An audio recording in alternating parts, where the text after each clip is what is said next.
Last class में हमने यहां से छोड़ा था curvilinear coordinates in case of rectangular coordinates. कैसे होंगे curvilinear coordinates? dxi is equal to del xi del x bar j dx bar j। ये एक कोऑर्डिनेट सिस्टम है, ये दूसरा कोऑर्डिनेट सिस्टम है। एक कोऑर्डिनेट सिस्टम को i से, दूसरा कोऑर्डिनेट सिस्टम को डैश j से, और i और j की वैल्यू क्या रहेगी? 1 2 और 3। आपको पता है दो आ जाए तो हम कैसे लिखते हैं? x इज इक्वल टू क्या लेंगे? r cos theta, y is equal to r sin theta. Cartesian को पोलर में चेंज करने के लिए ये कोऑर्डिनेट्स होते हैं, ठीक है। और अगर dx आ जाए तो dx is equal to del x del r, फिर इसके बाद आएगा dr plus del x del theta D, ठीक है। और उसके बाद dy लेंगे तो वो भी ऐसा आएगा डेल y डेल r, हमारे पास dr del y del theta और dr। ये इक्वेशंस होगी इसकी, ठीक है। अब एक लाइन हमने लिखी थी ds स्क्वायर, ds स्क्वायर में एक कोऑर्डिनेट्स क्या होगा हमारे पास? दो लेने हैं तो दो ले लो, del X I del X dash M D X dash M del X I, ठीक है, del X dash N D X dash N. इसकी वैल्यू डाल दी, ये ली। एक कोऑर्डिनेट सिस्टम, दूसरा कोऑर्डिनेट सिस्टम, ठीक है, डी एस स्क्वायर। अब इन दोनों को साथ में लिख लेंगे, del X I del X dash N del X I del X dash N D X dash M D X dash N, ठीक है। अब इसको नाम क्या देना है? जी डैश एम एन, और साथ में आएगा D X dash N D X dash N. ये जो फॉर्म है ना, ये है जी डैश एम एन। ये जो फॉर्म है इसको ही बोलेंगे हम मीट्रिक फॉर्म और fundamental form of the space. किसकी वैल्यू निकालनी है हमने हर क्वेश्चन में? किसकी value? G dash M N की वैल्यू, ठीक है। Where G dash M N क्या होगा? Where G dash M N क्या होगा? Del X I del X dash N del X हमारे पास आई और डेल एक्स डैश एन। ये क्या बोलेंगे? इसी को ही बोलेंगे metric form of fundamental form of the space.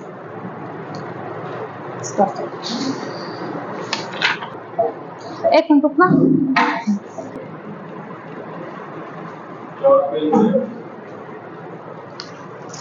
Example देखो, determine the metric of a Euclidean space of three-dimensional refer to spherical coordinates.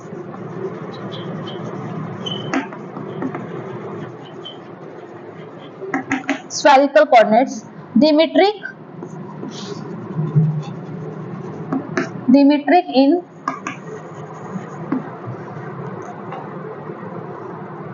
Euclidean space is given by dx square is equal to dx square dy square तो dz square. इसको मैं क्या लिख सकती हूँ? dx1 का square plus dx2 का square और dx3 का स्क्वायर। ये इक्वेशन नंबर आ गई हमारे पास first. Where x1 is equal to x, x2 is equal to y, then x3 is equal to z, ठीक है। और स्फेरिकल कोऑर्डिनेट्स क्या होंगे हमारे पास? स्फेरिकल कोऑर्डिनेट्स 3D में आपको याद होने चाहिए, क्योंकि 2D में तो आपको याद है x is equal to R cos theta, y is equal to R sine theta. तो इसके होंगे x is equal to R sine theta cos phi, ठीक है, कट कर दो। y is equal to R sine theta sine phi और z is equal to R cos theta. ये इसके स्फेरिकल कोऑर्डिनेट्स हो गए, ठीक है। चल रही है वीडियो। अब हम निकालते हैं डी एक्स स्क्वायर, जो आपने डेफिनेशन सीखी है। क्या सीखी है? G I J D X I D X J, ये हमने सीखी है, D X I D X J. ठीक है, कैसे कैसे वैल्यू निकालेंगे इसकी?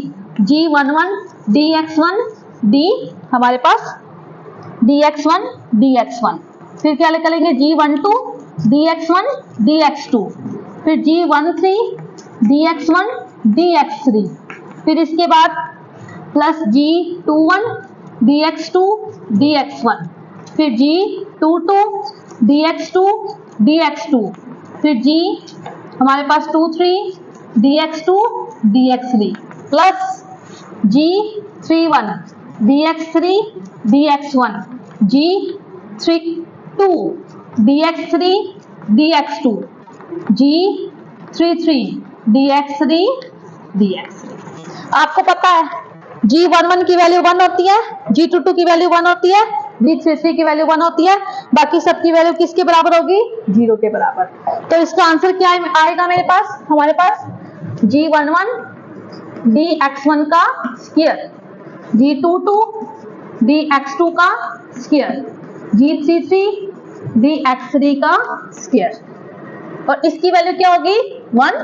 तो D X one D X two D X three square. This is metric in Euclidean space. ठीक है, इतना अभी पार्ट 2 है इसका फॉर्मूला जो हमने लिखा था।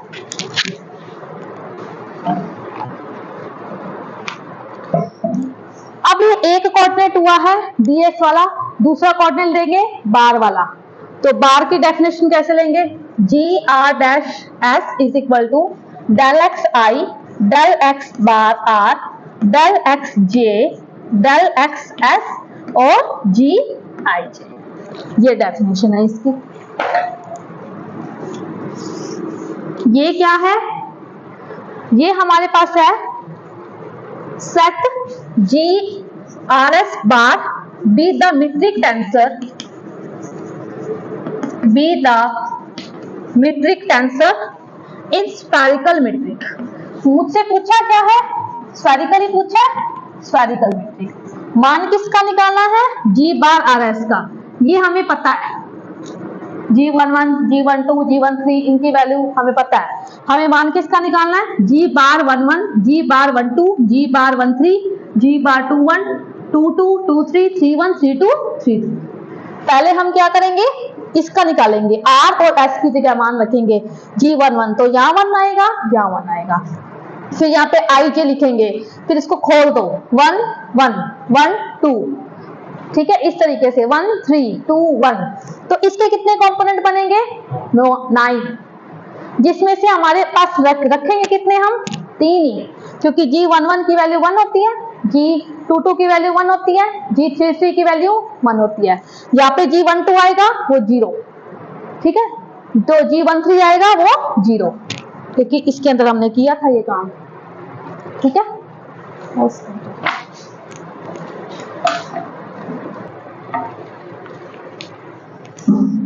हमने क्या लिखा था? x1 is equal to x होगा, x2 is equal to y होगा, x3 is equal to z होगा, x1 bar is equal to r होगा, x2 bar is equal to theta होगा, x3 bar is equal to क्या होगा? पाई। और यहाँ पे x इज इक्वल टू क्या होगा? r sine theta cos phi, और y इज इक्वल टू क्या होगा? r sine theta sine phi, और z क्या होगा? r cos theta. ये सारा हमने लिख लिया इसके अंदर। ठीक है, coordinates x1 x, x2 y, x3 z, x1 bar is equal to r, x2 bar is equal to theta, x3 bar is equal to phi, x is equal to r sin theta cos phi, y is equal to r sin theta sin phi, z is equal to r cos theta. इतना हो गया। अब हम वो लिख लेते हैं, क्या है वो हमारे पास? g बार r s की definition, del x i del x हमारे पास bar r, del x j del x bar s हमारे पास g i j। सबसे पहले G11, ठीक है, तो del X I del X bar 1 del X J del X bar 1 ji I जे। अब ये डमी इंडेक्सेस है, इसको चेंज कर दो, डेल एक्स 1 del x बार 1 del x1 del x बार 1 g11। ठीक है, एक बार पूरा लिख के दिखा दें, अगली बार में हम शॉर्ट में लिख लेंगे। अब इसमें लिखेंगे del x1 del x बार 1 del x2 del x बार 1 g12। ठीक है, del x1 del x बार 1 del x3 del x बार 1 और g13 प्लस यहाँ लिखेंगे हम del x2 del x बार 1 del x हमारे पास क्या होगा 1 del x बार 1 g21 del x2 del x बार 1 del x2 del x बार 1 g22 del x2 del x बार 1 del x हमारे पास 3 del x बार 1 g हमारे पास 2 3 plus del x3 del x बार 1 del x1 del x बार 1 g31 del x3 del x बार 1 del x2 del x बार 1 g32। ठीक है, del x3 del x बार 1 del x3 del x बार 1 g33। ये हमने 9 elements लिख दिए किसके g11 बार के। ठीक है, अब हमें 3 ही चाहिए क्योंकि हमें पता है बाकी तो क्या हो जाएंगे 0 हो जाएंगे बाकी। ठीक है, बाकी क्या हो जाएंगे 0। एक तो ये लेना है, एक ये लेना है और एक ये लेना है। तो इसको सीधा लिख दूं del x1 del x बार 1 का square g11 plus del x2 del x बार 1 का स्क्वायर g22।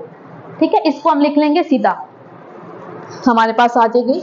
यहाँ पे मैं लिख रही हूँ del x1 del x बार 1 का square g11।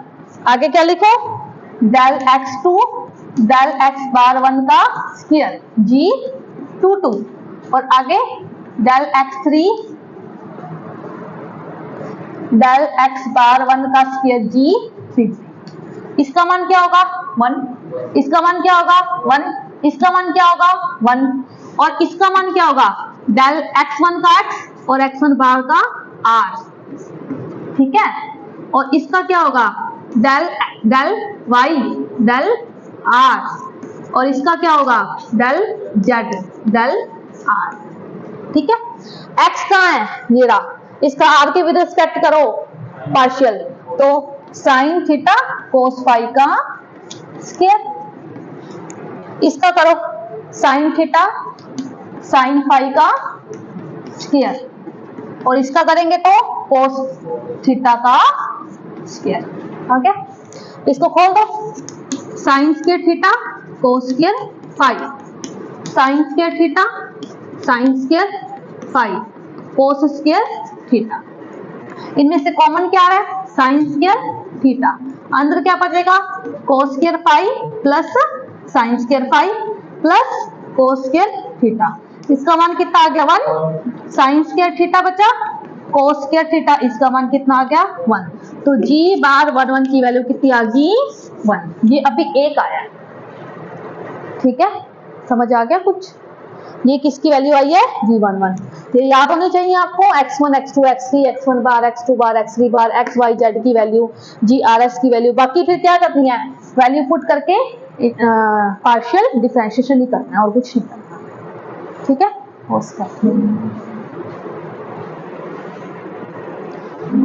grs bar del x i del x bar r del x j del x bar g i j। अब हम निकालेंगे g बार 1 2, r की वैल्यू कितनी पुट की है 1 और s की वैल्यू कितनी पुट की है 2, तो यहाँ पे पुट कर दो del x i del x bar 1 del x हमारे पास आएगा j del x बार 2 और यहाँ पे g i j dummy indexes है, i j की वैल्यू चेंज कर दो तो ये आ जाएगा हमारे पास, मैं सीधा 1 1 2 2 और 3 3 का लिखती हूँ क्योंकि 1 2 और 1 3 0 हो जाएंगे। ठीक है, तो यहाँ पे लिखेंगे del x1 del x बार 1 del x1 del x बार 2 g11।